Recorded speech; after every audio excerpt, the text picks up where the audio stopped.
Que contiennent vraiment les substituts véganes de la viande ? Merci d'avoir posé la question.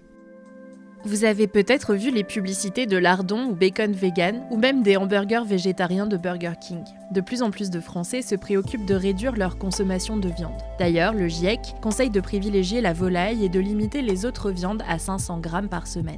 Selon une étude publiée en juin 2022 par l'Institut Kantar, en France, 3% des foyers comptent un végétarien et 3% un végétalien. 46% des ménages abritent au moins un flexitarien contre 25% 6 ans plus tôt.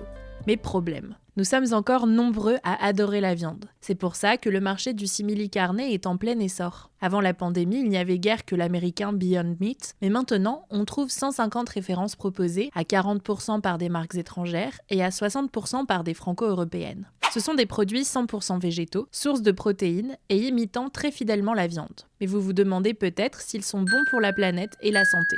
Et il y a quoi dedans ? Quand on parle de protéines végétales, on pense directement au soja. Il est très utilisé dans les simili-carnés. Son impact sur la planète est bien moindre que la viande car le soja destiné à l'alimentation végétale est souvent produit en Europe, contrairement à celui produit pour nourrir le bétail qu'il est en Amérique latine.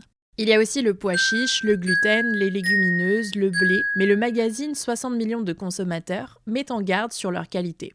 Pour les rendre plus agréables au palais et changer leur texture, ils sont transformés, voire ultra-transformés, ce qui peut nuire à leur digestibilité et à leur effet sur notre santé.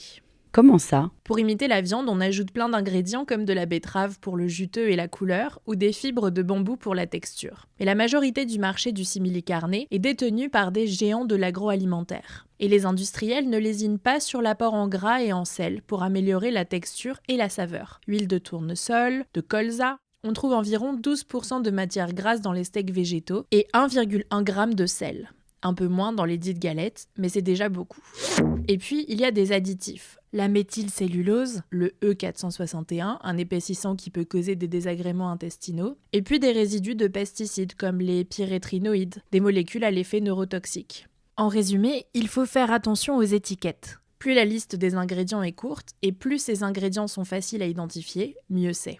Il y a aussi la transformation chimique. Certains produits nécessitent des milliers d'heures de recherche pour mêler les arômes végétals et recréer les saveurs de la viande, ou pour transformer les huiles pour reproduire les qualités de la graisse animale, comme la caramélisation. Mais alors on laisse tomber les simili ? Pas nécessairement, tout dépend de ce qu'on cherche. Quand on est omnivore, on a parfois envie de manger pour le plaisir, la saveur, la texture, en sachant que ce n'est pas le meilleur pour la santé. C'est pareil quand on est végétarien, végétalien ou flexitarien. Le tout est de trouver un équilibre. Les simili-carnés sont utiles quand on a envie de participer sans se poser de questions à un barbecue ou une soirée hot dog, ou qu'on a envie de manger un burger bien gras. On peut apprendre à faire des substituts carnés à la maison pour réduire les emballages, car les simili de supermarché sont souvent vendus dans des barquettes plastiques ou de carton. Mais la meilleure solution est encore d'apprendre à cuisiner autrement, des recettes qui ne tournent pas autour de la viande. Voilà ce que contiennent vraiment les substituts véganes de la viande. Maintenant, vous savez. Un épisode écrit et réalisé par Antonella Francini. Ce podcast est disponible sur toutes les plateformes audio. Et si cet épisode vous a plu, n'hésitez pas à laisser des commentaires ou des étoiles sur vos applis de podcast préférés.